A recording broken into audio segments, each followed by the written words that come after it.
মহান রব্বুল আলামিন এই কিতাব বান্দার জন্য এই জন্য দিলেন, সকল জ্ঞানের মূল উৎস হলো কোরআন। পৃথিবীতে যত জ্ঞান আছে সমস্ত জ্ঞানগুলোর মূল উৎস কিন্তু কোরআন।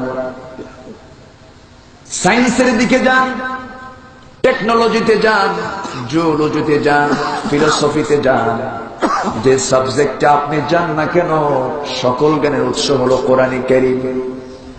আজকে একটা হঠাৎ করে আমার একটা চিন্তা আসলো, যখন বিমানে আমি চললাম ঢাকা থেকে, বিমানে উঠতে নিয়েই মনে মনে চিন্তা করলাম, আল্লাহ তোমার কালামে তুমি সকল জ্ঞান সমস্ত কিছু এর মধ্যে ঢুকিয়ে দিয়েছো, বিশেষ জ্ঞান তুমি দিয়েছো, বিজ্ঞানও তুমি এর মধ্যে দিয়েছো। কারণ আল্লাহ বলেছেন ইয়াসিন ওয়াল কুরআনিল হাকীম ইন্নাকা লামিনাল মুরসালিন আলা সিরাতিন মুস্তাকিম। কোরআন হলো বিজ্ঞানময় একটা কিতাব। আমি মনে মনে চিন্তা করলাম, অবশ্যই বিমান আবিষ্কার করেছে যারা, অবশ্যই তারা কোনো তথ্য কোরআন থেকে চুরি করে নিতে পারে। রাইট ভ্রাতৃদ্বয় বিমান আবিষ্কার করেনি। মনে মনে চিন্তা করতে করতে হঠাৎ করে সূরা ফিলের কথা মনে হয়ে গেল। আল্লাহ রাব্বুল আলামিন আজ থেকে ১৫০০ বছর আগে বিমান আবিষ্কারের তথ্য আমার রাসূলকে জানিয়ে দিয়েছেন। জোরে কোন সুবহানাল্লাহ। যারা পারেন সঙ্গে পড়ুন, আলাম তারা কাইফা ফাআলা রাব্বুকা বিআসহাবিল ফিল আলাম ইয়াজআল কাইদাহুম ফি তাদলিল ওয়া আরসালা আলাইহিম طيرا أبابيل ترميهم بحجارة من سجيل فجعلهم كعصف مأكول। জোরে বলুন আল্লাহু আকবার।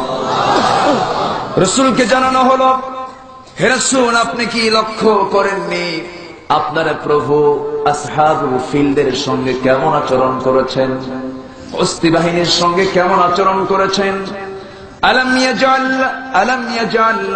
ইয়াজআল কাইদাহুম, তিনি কি করে দেন নাই তাদের সমস্ত কায়দাকে বানচাল, সমস্ত ষড়যন্ত্র তিনি বুমেরাং করে দিয়েছেন। আর তাদেরকে দমন করার জন্য একটা তয়ের পাঠিয়েছেন, মাতার পাঠিয়েছেন, তার নাম হলো আবাবিল। জোরে কোন সুবহানাল্লাহ।